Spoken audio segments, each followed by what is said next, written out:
Why are phones so addictive?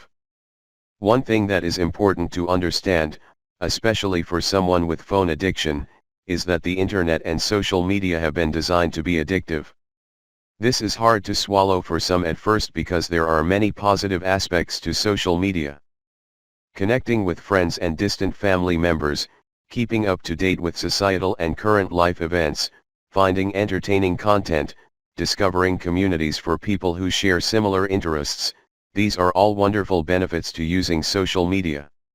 However, the drawbacks are very serious, and in the worst case scenarios and to the most extreme extent, they can even be deadly.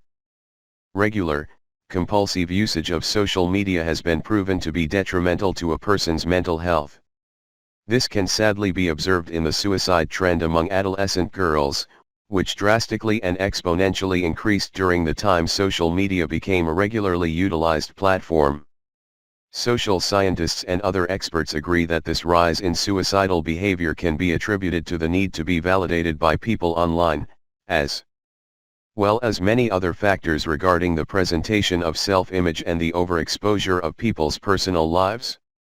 Consider the fact that most of the innovative minds who participated in the creation of many social media applications do not even allow their children to use social media. You read that correctly. The people who invented these platforms, who know the most about the systems, understand that they would cause their own children harm. This sole fact alone should be enough to convince a person of the dangers of social media, if not make a parent wary of allowing their child unlimited access to a smartphone.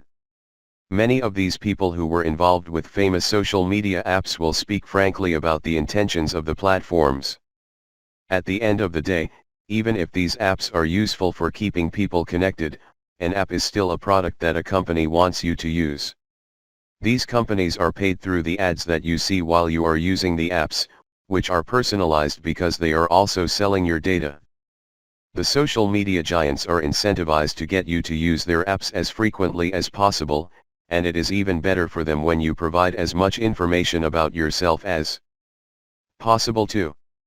It is imperative that a social media user begins to consider these apps not only as services provided but as products to be consumed. Just like how dessert companies want children to buy more candy bars and so they put excessive amounts of sugar in their products, these social media companies use a bunch of tricks and design features to keep their audience coming back again and again. Regardless of what happens to your mental health, these social media companies make more money the more frequently you use them. They even encourage people to spend as much time as possible on their apps, so that they can harvest more data to sell to a third-party source.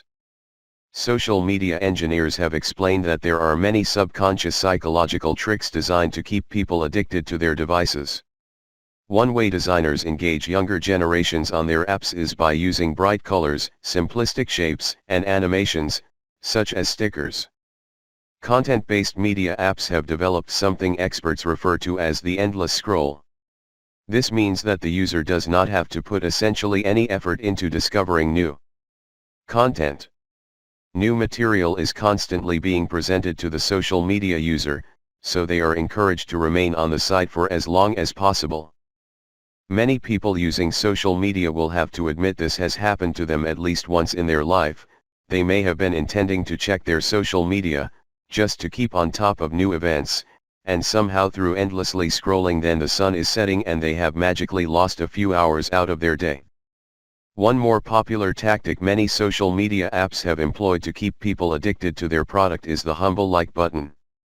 People want to be liked, and on social media, there was a point where likes and shares meant everything to a person.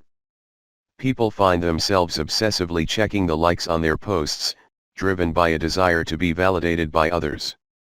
This has made the internet more of a popularity contest than a communal educational endeavor. The well-being of the consumer is not considered holistically at all, which is truly the most detrimental aspect of social media.